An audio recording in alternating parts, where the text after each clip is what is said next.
है, Bashira in action.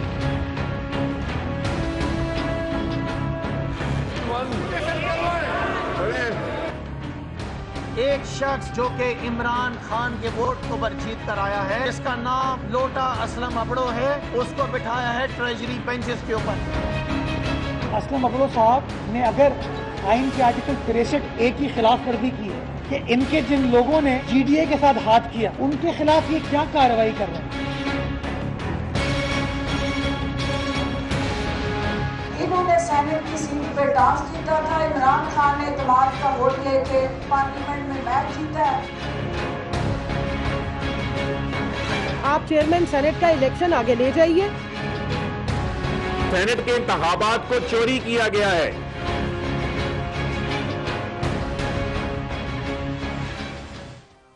अस्सलाम वालेकुम नाज़रीन, आप देख रहे हैं नसीम ज़हरा टेट। हम देख रहे हैं कि वोट ऑफ कॉन्फिडेंस लेने के बाद 6 मार्च के बाद कोई सियासी सूरत हाल, कोई काम डाउन सेटल नहीं हुई।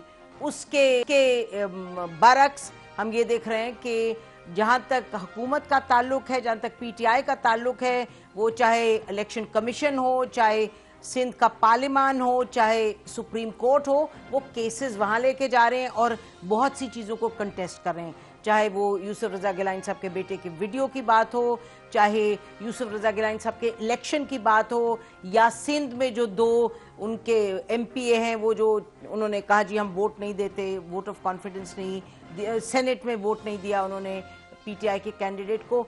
और हम देख रहे हैं कि इलेक्शन कमीशन से भी कहा गया कि फौरी तौर पे डस्का का जो है उसको आप रिव्यू करें डिसीजन को। सुप्रीम कोर्ट में कहा है कि डिसीजन रिव्यू किया जाए डस्का की जो मुअत्तल किया था रिजल्ट इलेक्शन का NA 75 का। और दूसरी तरफ आज आपने देखा कि PDM की जो क़यादत है, उन्होंने बैठ के कुछ फैसले किए। उन्होंने ये फैसला किया कि यूसुफ रज़ा गिलानी साहब सेनेट चेयरमैन के जो कैंडिडेट होंगे PDM के। फिर कुछ ये भी खबरें बाहर निकली कि बात हो रही है कि पंजाब में vote of no confidence move करें, और ये भी खबर आ रही है कि मुख्तलिफ राय हैं। पीपल्स पार्टी जो है वो कुछ चाह रही है कि इसी तरीके से चलें, सेनेट इलेक्शन जो है चेयरमैन का उस पर फोकस किया जाए, कुछ वोट ऑफ नो कॉन्फिडेंस का। लेकिन ये पता चल रहा है कि जहाँ तक PMLN का ताल्लुक है और JUI का ताल्लुक है, उनका ये कहना है कि आप लॉन्ग मार्च पर फोकस करें और हुकूमत को हर सूरत घर भेजने की तदबीरें करें।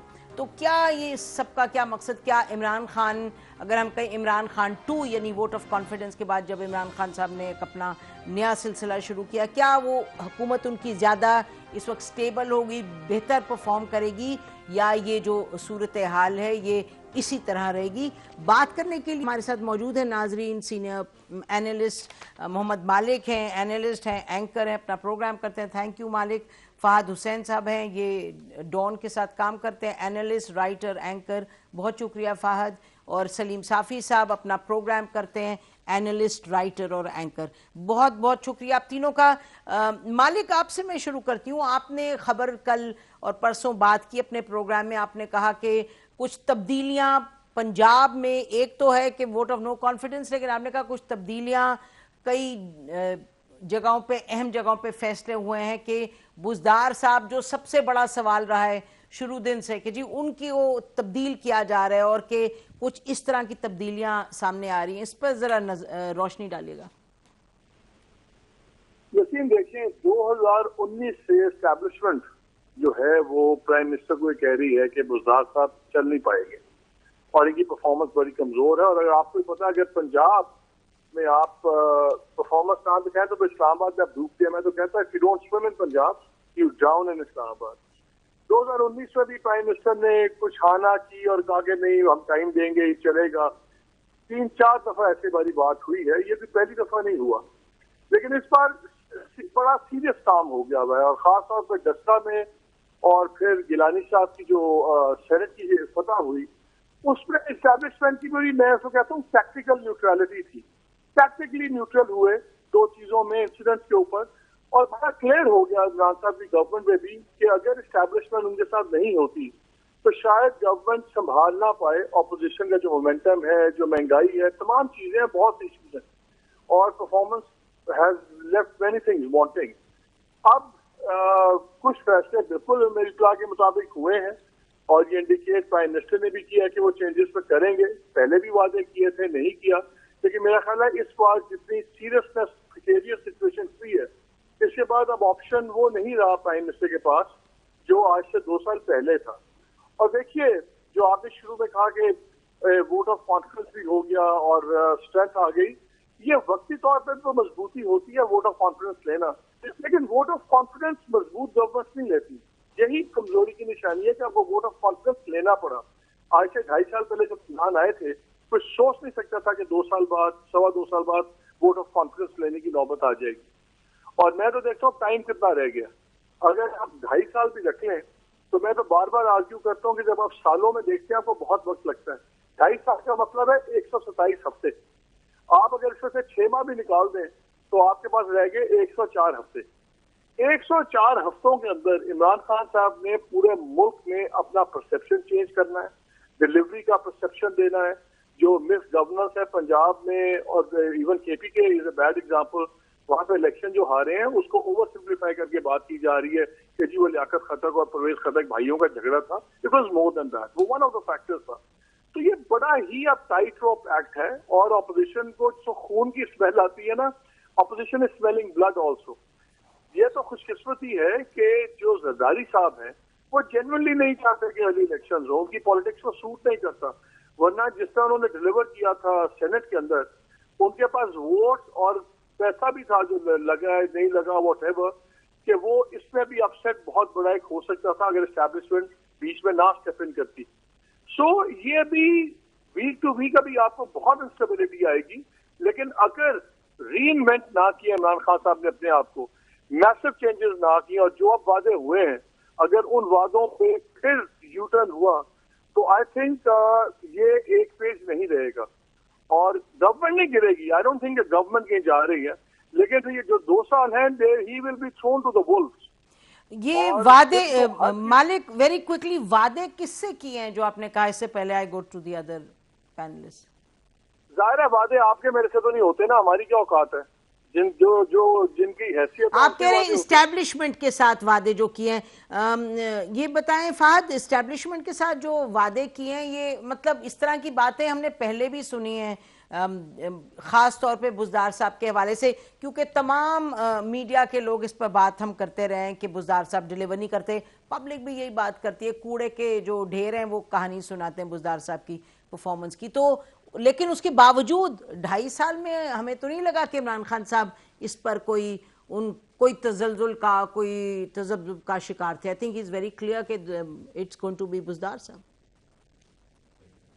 नहीं, आप बिल्कुल दुरुस्त कह रही हैं नसीम। देखिए मैं अगर आपको थोड़ा सा ना एक तारीख से एक एनालॉजी दूं, और क्योंकि आज आपने अपने साथ दोनों इस तरह के गेस्ट जो अपने शो में बुलाए हुए हैं, आप बशमूल आपके जो तारीख को पढ़ते हैं और तीनों माशाल्लाह बहुत वेल रेड हैं, तो शायद आप ये एनालॉजी अप्रिशिएट करें। देखिए जब औरंगजेब आलमगीर ने बड़ी लंबी हुकूमत की, लेकिन जब वो नीचे साउथ में गए थे लड़ाई करने, तो वो फिर साल उनकी फौजें वहां पे फंस गई। और जब बिल आखिर औरंगजेब आलमगीर का जो दौर खत्म हुआ, तो उन्होंने कहा, जब जो तारीखदान थे उन्होंने उसको नाम दिया, तो साउथ में जाके औरंगजेब फंस गए, तो उसको उन्होंने कहा कि ये औरंगजेब का डेक्कन अल्सर था, अगर आपको याद होगा जी। अच्छा, उसी तरह एक और एग्जांपल आपको मिलता है नेपोलियन बोनापार्ट का। उसने सारी यूरोप को फतह कर लिया, लेकिन वो स्पेन में जाके फंस गया था और वहां पे वो बॉक डाउन हो गया था। और उसके बाद जब उसका जो फॉल ऑफ नेपोलियन बोनापार्ट हुआ, तो हिस्टोरियंस ने, तारीखदानों ने कहा कि ये नेपोलियन का स्पेनिश अल्सर था। मुझे लगता यूं है कि पाकिस्तान तहरीक इंसाफ का ये पंजाब अल्सर डेवलप हो गया, और जब भी ये हुकूमत का दौर खत्म होगा, मुझे नहीं पता, हो सकता है उनको एक और टर्म भी मिल जाए, लेकिन ये पंजाब का अल्सर ऐसा है जो उसको अंदर से खाता जा रहा है। और मसला ये है कि उसको डायग्नोज भी कर दिया गया है कि ये अल्सर है, लेकिन उसको ट्रीट करने के लिए प्राइम मिनिस्टर जो है वो इजाजत नहीं दे रहे। अब ये मामला कब तक चलेगा? मालिक बिल्कुल दुरुस्त कह रहे थे कि 2019 से एस्टैब्लिशमेंट ये कह रही है कि ये एक्सपेरिमेंट नहीं चलने वाला, और एस्टैब्लिशमेंट के अलावा पीटीआई के अंदर अक्सरियत है जो ये जानती है कि ये पंजाब में उनके लिए अकीलीज हील बनती जा रही है। लेकिन क्योंकि खान साहब कोई वजह है, हमें नहीं मालूम क्या वजह है, लेकिन उस वजह की बुनियाद पर वो तब्दील नहीं करना चाहते। तो अब प्रॉब्लम ये हो रहा है कि देखिए ये इमरान खान पार्ट 2 शुरू हो गया।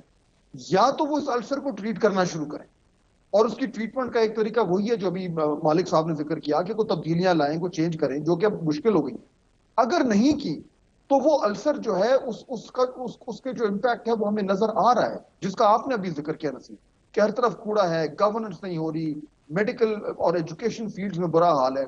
ये कब तक बर्दाश्त करेंगे? 2-2.5 साल गुजर गए हैं, अभी हफ्तों की बात की मालिक ने, इन हफ्तों में ये टर्न अराउंड कैसे हो सकता है? यानी मुझे बताइए कि आज इनके पास एक जादू की छड़ी भी हो तो ये 1.5 साल में क्या तब्दीली ला सकते हैं जिसकी बुनियाद पर ये इलेक्शन में जाएंगे और कहेंगे कि देखिए जो हमने कहा था वो हमने कर दिखाया। तो मुझे लगता है यूं है कि अब चैलेंज जो है वो बहुत बड़ा हो गया है, और इसको दूर करने के लिए कोई बहुत ही ज्यादा मैजिकल किस्म की कुव्वत की जरूरत होगी, वरना तो यानी हालात बहुत गंभीर लग रहे हैं।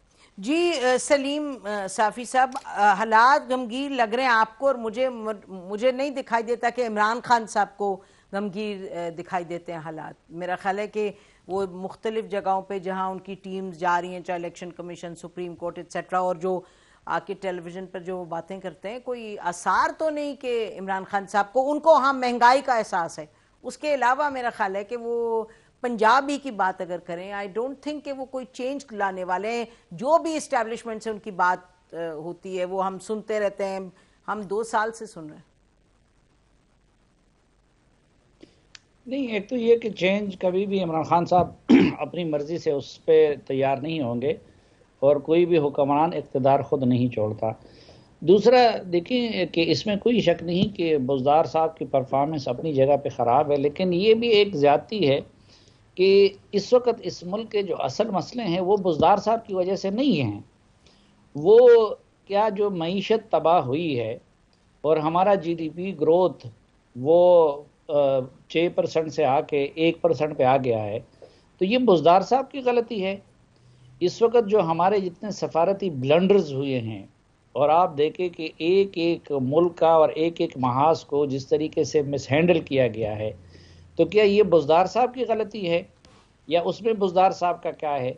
ये जो TTP और इस तरह की चीज़ें री अमर्ज हो गई, और अभी आपने देखा कि 2 दिन से इस्लामाबाद में तवातुर के साथ एक्टिविटीज़ हो रही हैं, तो वो क्या बुज़दार साहब की गलती हैं?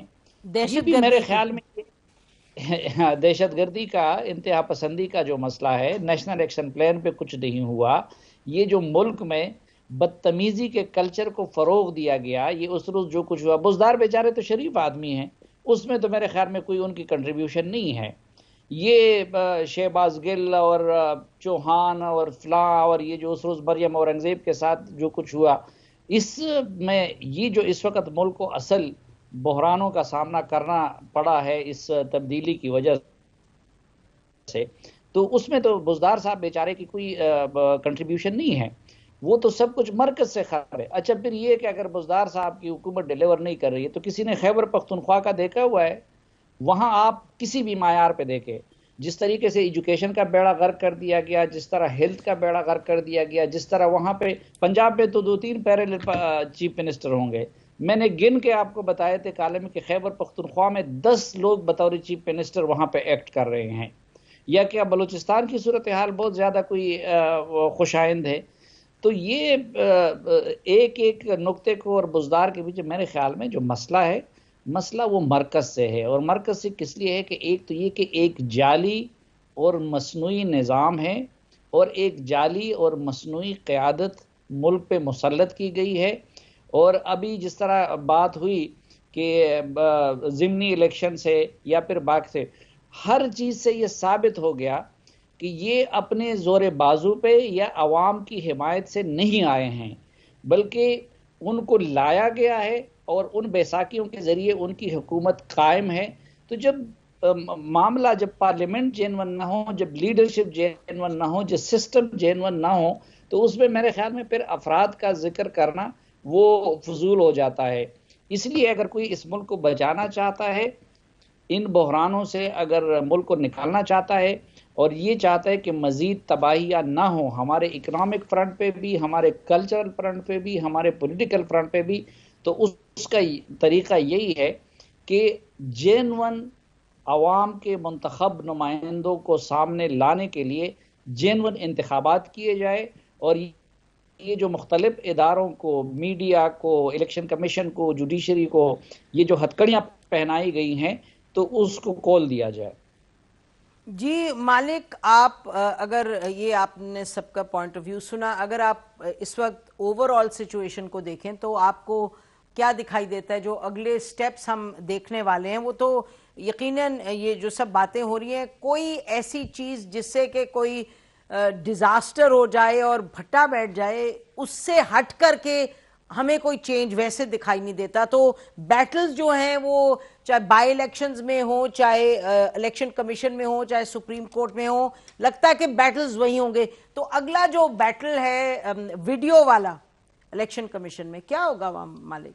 जो यूसुफ रजा गिलानी साहब पहले तो I don't agree, Saleem Shafi ने जो एक एक्सट्रीम सिचुएशन की थी है, मैं वो उनका व्यू पॉइंट हो सकता है, मेरा वो नहीं है। मेरा नहीं ख्याल कि कोई जाली या गैर मुंतखब हुकूमत बैठी हुई है।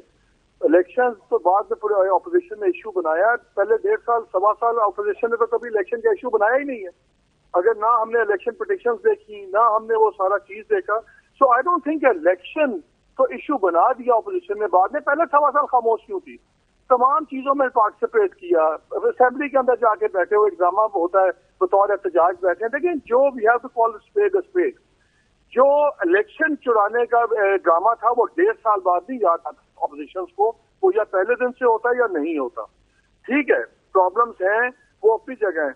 गवर्नमेंट ने बहुत अच्छे काम भी किए, इमरान की गवर्नमेंट ने। इन्होंने जो बिल्कुल डेफिसिट अकाउंट का ठीक किया, बड़ा अच्छा किया, लेकिन ये चीजें इलेक्शन नहीं जिताती। अच्छा मालिक, इलेक्शन की जो बात की वेरी क्विकली, मेरा ख्याल है वुडंट यू से कि इलेक्शन पे शुरू में बहुत इन्होंने कुछ दिन कंटेस्ट किया, फिर they settle down to it. तो इजंट दैट मोर करेक्ट कि शुरू में इन्होंने कहा जी इलेक्शन चोरी हो गए, लेकिन फिर they settle down to it?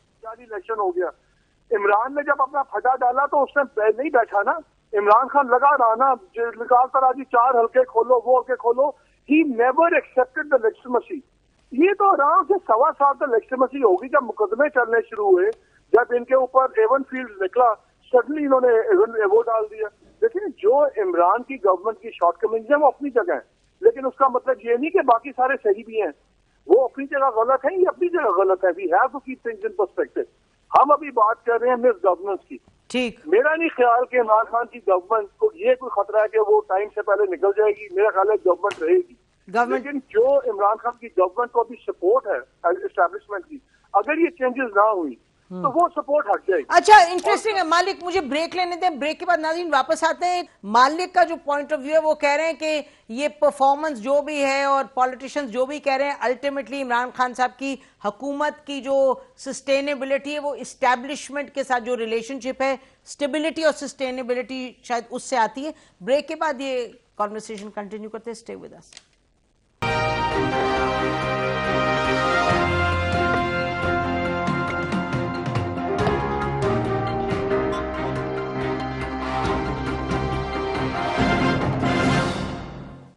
Welcome back नाज़रीन, हम बात कर रहे हैं कि इमरान खान साहब की हुकूमत वोट ऑफ कॉन्फिडेंस लेने के बाद किस सूरत हाल से उसका सामना है। फहद अभी ये जो कह रहे थे मालिक के, सलीम साफी साहब ने एक सिचुएशन बयान की और मालिक कह रहे हैं कि एक्चुअली असल बात तो ये है कि हम जो देख रहे हैं वो इस्टेब्लिशमेंट के साथ जो रिलेशनशिप है, मेरा ख्याल है उस पर फोकस ज़्यादा है कि उस पर मुतय्यन है कितनी इमरान खान साहब की हुकूमत स्टेबल रहेगी या नहीं रहेगी। हाउ डू यू से इट?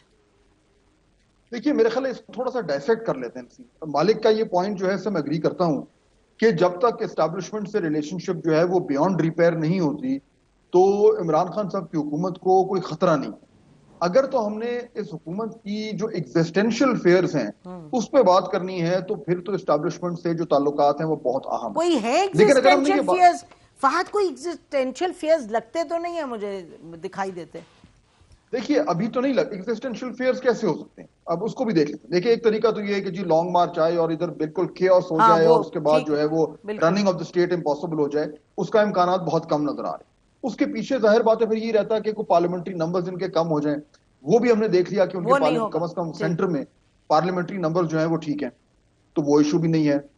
तीसरा ये हो सकता है कि पंजाब में कुछ गड़बड़ हो जाए। पंजाब में अगर गड़बड़ होती है तो इमरान खान साहब की गवर्नमेंट जो है वो गिरती तो नहीं है, लेकिन वो क्रिपल जरूर हो जाएगी। अगर पंजाब में कोई ऐसा चेंज आता है, दो तरीके के चेंज आ सकते हैं। देखिए, पहला चेंज आता है कि अगर बुज़दार साहब हट जाते हैं और पीटीआई से कोई आ जाता है तो उससे तो इतना फर्क नहीं पड़ेगा, लेकिन अगर उसकी जगह मिसाल के तौर पर पीएमएल-क्यू या चौधरी परवेज इलाही आ जाते हैं तो उससे इमरान खान साहब की जो गवर्नमेंट है पीटीआई की, वो जरूर वीकन होगी, क्योंकि सबसे बड़ा सूबा जो है वो अब उनके डायरेक्टली उनके पास नहीं है, उनके तादी के पास है।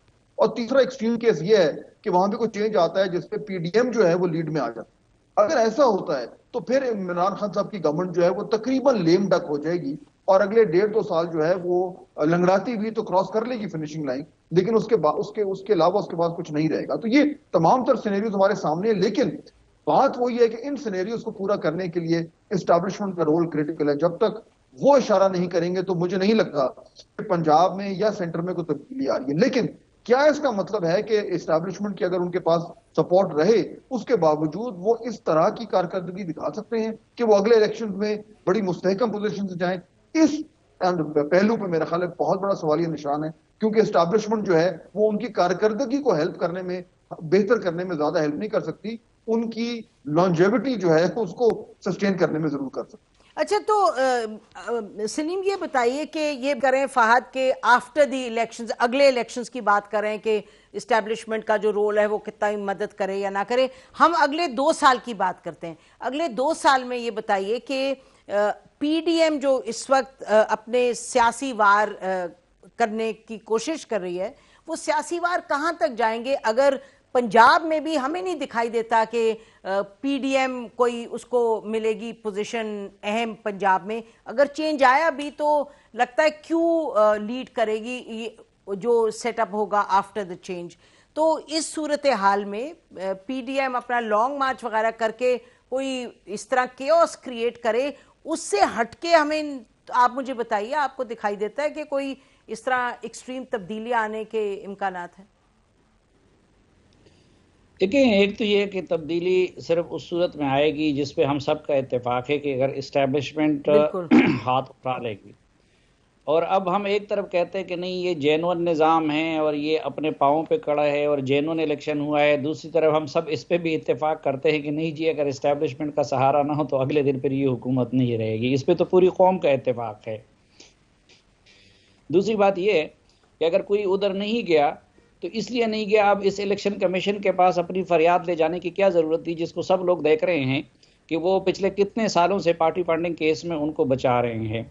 अच्छा, वो जो पिछले इलेक्शन कमीशन के सेक्रेटरी थे, उनको ये तमगे किस लिए मिले और फिर उनको चीफ इलेक्शन कमिश्नर बनाने का इंतज़ाम क्यों किया गया? फिर तीसरी बात ये भी एक हकीकत है कि हमें जो मस्बत रिपोर्टिंग का कहा गया था तो वो कहाँ से कहा गया था? वो हुकूमत की तरफ से नहीं कहा गया था। फिर अगर पानामा वगैरह की हम बात करें तो पानामा के जो बाकी लोग थे नवाज शरीफ के बाद उसको क्यों बोला गया? और उस वक्त भी इमरान खान साहब तब इसलिए मैदान में निकले क्योंकि उनको कहीं ना कहीं से शय हासिल थी। तो अगर इधर भी शय हासिल होती तो शायद फिर अपोजिशन वाले भी इलेक्शन वाले दिन अपने पोलिंग एजेंटों को निकालने का मामला, आरटीएस के फेल होने का मामला वो इदारों के पास ले जाते। लेकिन इस मुल्क में तो हम देख रहे हैं कि खुद जजेस इस वक्त इंसाफ मांग रहे हैं। तो वो जहाँ से खुद जजेस इंसाफ के मतलाशी हों, उधर दूसरे लोग और सियासी मामलात को किस तरह वहाँ पे ले जाया जा सके। असल मामला ये है कि इस वक्त पीपल्स पार्टी भी बहुत डर्टी पॉलिटिक्स खेल रही है और पीपल्स पार्टी पीटीआई का मुतबादिल बनने की कोशिश कर रही है। और इसलिए पीपल्स पार्टी को ये एक हड्डी डाली गई है कि जी वो पंजाब में बुज़दार साहब का नो कॉन्फिडेंस हो जाएगा और इससे फिर आगे जाके मरकज़ तक तब्दीली का रास्ता हमवार होगा। लेकिन मुझे नहीं लगता कि, क्योंकि अगर तो इस्टेब्लिशमेंट का सपोर्ट हटता है तो फिर वो पंजाब में भी तब्दीली हो सकती है और मरकज़ में भी हो सकती है।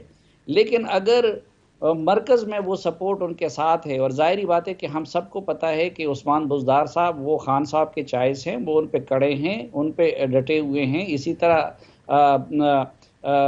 खैबर पख्तूनख्वा में भी ये सूरत हाल है। तो अगर तो सपोर्ट पे ड्रा होगी तो और पंजाब की हद तक और उनके लाडले उस्मान बुज़दार को हटाने के अमल में इस्टेब्लिशमेंट ताउन करेगी तो फिर इमरान खान साहब तो उसी तरह खुश नहीं रहेंगे और फिर उस तरह राजी नहीं रहेंगे। इसलिए मुझे ये बैल जो है वो मंडे चढ़ते हुए नजर नहीं आ रहा है। ये पीपल्स पार्टी का लहू गर्म रखने का एक बहाना है और शायद इस तरीके से जो पीडीएम का जो जल से जलूस वाला रास्ता है उनको दूसरी तरफ डाइवर्ट करने के लिए एक मंसूबा है जिसमें जरदारी साहब और बिलावल साहब एक किरदार अदा कर रहे हैं। जरदारी साहब और बिलावल जो भी उनका रोल है, लगता ये कि मालिक उस रोल से उनको सियासी फायदा तो है, मतलब कि जाहिर है पीडीएम इकट्ठी है लेकिन अल्टीमेटली सब अपना अपना फायदा देख रहे हैं। पीपल्स पार्टी किसी सूरत नहीं चाहती कि इलेक्शंस वक्त से पहले हों। उन्होंने अपनी पार्टी पर जो भी उन्होंने करना है, they want to work further on the party. सबको मालूम है अगर अभी इलेक्शन होगा तो पीएमएलएन का फायदा होगा। तो पीडीएम के लॉन्ग मार्च पे जाए, इकट्ठी मिलकर जाए, वो तो it's a big question mark in my mind. सवाल ये है कि अब संजरानी साहब और वर्सेस गिलानी साहब सेनेट चेयरमैन की जो किस्सा आने वाला है, उस पर आप कैसे देखते हैं? देखिए, अभी तो मुझे चांसेस ज्यादा यही है कि शायद चेयरमैन ये ना बन पाए गिलानी साहब, लेकिन again wheels with in wheels हैं। जरदारी साहब ने बड़ी अच्छी डिलीवरी दी है, बिल्कुल डाइवर्ट कर दिया उन्होंने सारा कुछ पीडीएम का सड़कों से पार्लियामान के अंदर ले आए। लेकिन हमें एक चीज यकीन जरूर हर बहस में सामने रखनी चाहिए कि सारे प्लेयर्स से हम नजर ना उठाएं। हम जब एक को क्रिटिसाइज कर रहे होते हैं तो ऐसे तासुर मिलता है जैसे बाकी सारे फरिश्ते हैं। जब गिलानी साहब की गवर्नमेंट थी, it was known as one of the most corrupt government. बिल्कुल रोजाना स्टोरीज होती थी फैमिली की, सब कुछ। गिलानी साहब को जमहूरियत बचाने के लिए मुफ्त से नहीं अदालत ने नहीं निकाला था, ये स्विस फंड्स के ऊपर निकाला था। नहीं लिख रहे थे पैसे, अनअकाउंटेड फॉर फंड्स, वो बचा रहे थे अपने बॉसेस के। वो भी कोई जमहूरियत के शहीद नहीं है। सिमिलरली मियां साहब जो से आज मुफ्त की बात कर रहे हैं, आज तक एवन फील्ड की सफाइयां नहीं दे सके। करप्शन सबकी अपनी जगह है। अब लेकिन हम इस वक्त फोकस कर रहे हैं गवर्नमेंट ऑफ द डे। मेरे ख्याल में इमरान खान का क्राइसिस ये नहीं है कि 2023 तक सर्वाइव करते हैं कि नहीं करते, वो तो करेंगे। तो असल क्राइसिस है कि रीइलेक्ट होते हैं या नहीं होते। और अगर एस्टेब्लिशमेंट इतनी अलामियां होती है कि हर चीज उसमें फैसला हो, तो फिर सारे इस बात पे इत्तेफाक करते थे उस वक्त कि एस्टेब्लिशमेंट फुली सपोर्ट करिए इमरान खान, जब इमरान खान धरना लेके आया था, ठीक है, क्यों नहीं गवर्नमेंट उठ गई उस वक्त। तो ये कोई भी यहाँ एब्सोल्यूट पावर नहीं है किसी के पास, सिर्फ राइट बिकम्स बम्पियर और अ लिटिल मोर कंफर्टेबल। आज एस्टेब्लिशमेंट, अगर जब मैं कहता हूँ कि एस्टेब्लिशमेंट और इनका बड़ा जरूरी है, इनको जो स्टेबिलिटी चाहिए और जो फास्ट पेस ऑफ प्रोग्रेस चाहिए, परफॉर्मेंस दिखाने के लिए सब कुछ, वो इनको अपोजिशन नहीं सांस लेने देगी इस करंट सेटअप। हाँ, तो मेरा ख्याल है जी वाले फॉर्मेट पे नहीं चल सकता। ब्रेक लेते हैं, ब्रेक के बाद आएंगे और सवाल रखूंगी नाज़रीन पैनलिस्ट से, वो ये है कि पीडीएम जो हासिल करने निकली है तो वो क्या हासिल कर पाएगी? यानी कि पीएमएल चाह रही है हुकूमत घर चली जाए, फ्रेश इलेक्शंस हो, वो होते हुए दिखाई नहीं दे रहे। तो पीटीएम और एस्टैब्लिशमेंट ने इमरान खान को सपोर्ट करते रहना है, वहां भी कोई मेजर हमें नहीं नजर आ रही डाइवर्जेंस। तो पीडीएम क्या हासिल करेगी? अभी तक तो हमने हुकूमत की बात की है, ब्रेक के बाद इस पर फोकस करते हैं। Stay with us.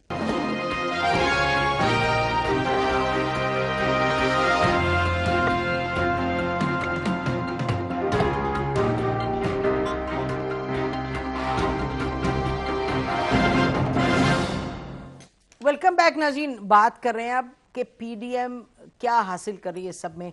यकीनन हुकूमत के लिए एक बहुत ही बम्पी राइड है, उसका महंगाई से बहुत ताल्लुक है। उसके अलावा ये कहीं इलेक्शन कमीशन में चले जाना, बाई इलेक्शन जब होंगे, NA-75 के सुप्रीम कोर्ट में केसेस खुलेंगे, गिलानी साहब को लगता है कि वापस इलेक्शन कमीशन में जाके कोई पूछगिछ होगी उनके बेटे की वीडियो से। तो फहद क्या देखते हैं आप, पीडीएम क्या हासिल कर रही है इन ऑल ऑफ दिस?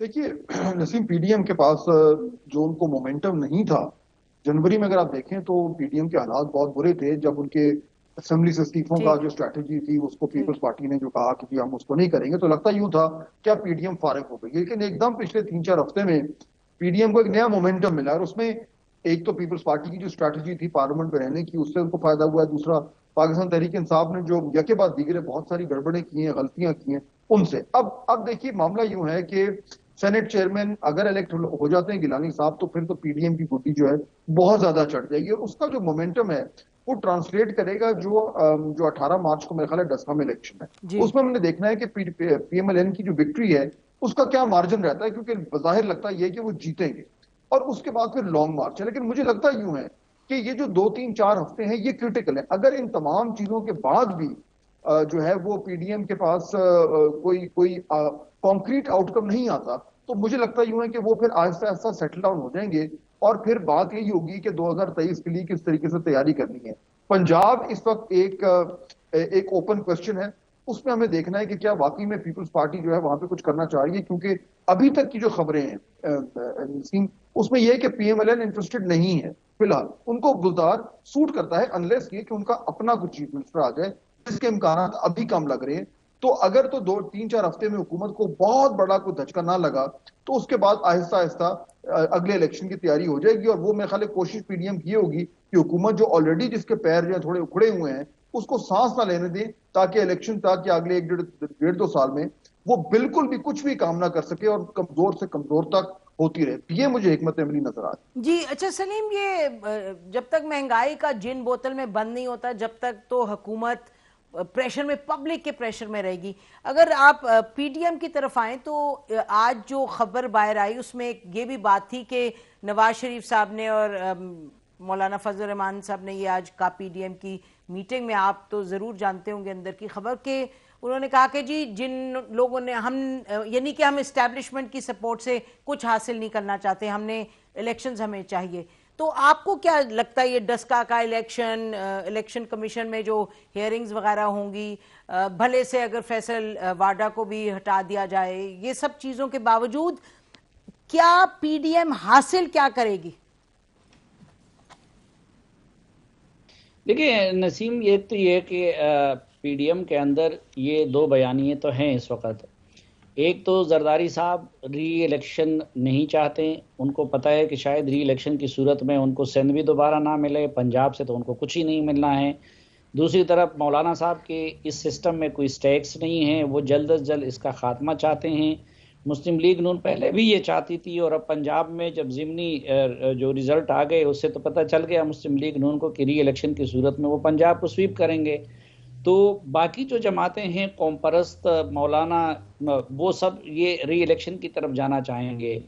मौला जो जरदारी साहब है वो मौजूदा सेटअप के अंदर से अपने लिए कोई जुगाड़ निकालना चाहते हैं, और वो अगर ये सिस्टम बरकरार रहेगा तो जिस तरह ये इमरान खान को सूट करता है उसी तरह जरदारी साहब को सूट करता है। और पहला उनको केसेस में रियायत मिल गई, वो कहते हैं चलो अगर पंजाब में भी कोई जुगाड़ बन गया तो ये तो अपनी जगह पे 2 बयानिए हैं PDM के अंदर। लेकिन देखें असल मसला ये नहीं है।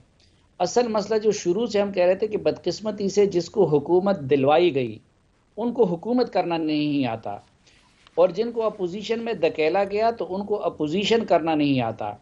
अब पहले दिन से ना पीपल्स पार्टी अपोजिशन का रोल अदा करने को तैयार थी, ना मुस्लिम लीग नून अपोजिशन का रोल अदा करने को तैयार थी, और ये तो इमरान खान साहब ने धक्के दे देकर उनको किसी हद तक 50% अपोजिशन बना लिया। अभी भी वो 100% अपोजिशन में ना पीपल्स पार्टी है और ना नून लीग है। दूसरी बात ये कि पास भी आला मॉरल ग्राउंड पे, हाई मॉरल ग्राउंड पे कोई नहीं खड़ा। ये आज कितनी शर्मनाक बात है कि पीपल्स पार्टी ने जाके सिंध में जो 2 लोटे बने हुए थे उनको लाके हुकूमती बेंचों पे बिठा दिया। इसी तरह आप नून लीग में भी देखें तो कभी एक नैरेटिव आपको देखने को मिलता है, कभी दूसरा नैरेटिव आपको देखने को मिलता है। तो ये इनका कारनामा नहीं, लेकिन असल में जिस चीज़ ने PDM को जो PDM के मार्ज वजूद में आने का सबब भी बना और जो आगे भी PDM को चला के रखेगा वो हुकूमत की बदहाली और नाअहली है। आप देखें कि ऐसी हुकूमत जिसको पहली मर्तबा तारीख में, मुझे तो नहीं याद पड़ता कि किसी हुकूमत को इस्टेब्लिशमेंट की तरफ से, मीडिया की तरफ से, बाकी इदारों की तरफ से ऐसी सपोर्ट मिली हो जो इस हुकूमत को मिली है। लेकिन उसके बावजूद आप देखें कि किसी हुकूमत ने इतनी जल्दी के साथ और इतनी स्पीड के साथ मईशत का बेड़ा गर्क नहीं किया जितना कि इस हुकूमत ने किया। किसी हुकूमत ने इतनी तेज़ी के साथ इतने ब्लंडर्स नहीं किए जितने इन्होंने किए। किसी हुकूमत ने इतनी सूरत के साथ इतनी बड़ी तादाद में यू टर्न नहीं ली। और आज आपने देखा कि उनके अपने MNAs वो उनकी सफाई नहीं कर सकते। वो मीडिया पर्सन जो इस तब्दीली को लाने के लिए बुरी तरह इस्तेमाल हुए थे, आज वो भी उनकी सफाई और वकालत पेश नहीं कर सकते। तो असल मसला जो है वो हुकूमत की परफॉर्मेंस और फिर एक रवैया गालम गलूच वाला, जारहाना, मीडिया को दबाना, अपोजिशन को दबाना, एकतरफा एहतसाब। तो जो कुछ भी आगे मुसीबत बनेगी हुकूमत के लिए, मैं समझता हूं कि वो पीडीएम का इतना नहीं होगा। वो जिस तरह माजी में इस हुकूमत ने जो कुछ अपने लिए खुद किया है, तो आगे भी अपने लिए गड़े इंशाल्लाह ये खुद ही खोदती रहेगी। जी, ये बहुत सी बातें हो गई। जाहिर है पैंडेमिक का भी रोल है इसमें, जो परफॉर्मेंस रही है गवर्नमेंट की, और जाहिर है हुकूमत की अपनी भी कमजोरी है। यू टर्न, बहरहाल पाकिस्तान की सियासत भरी हुई है यू टर्न से। सलीम, आप अग्री करेंगे?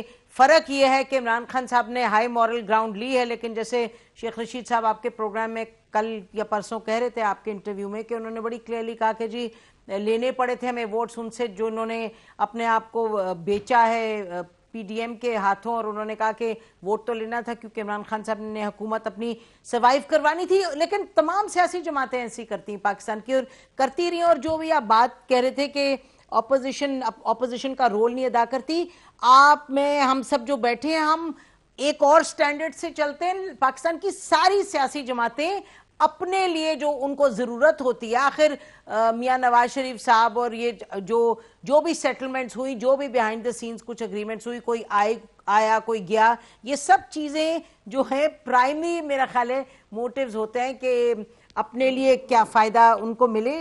जी।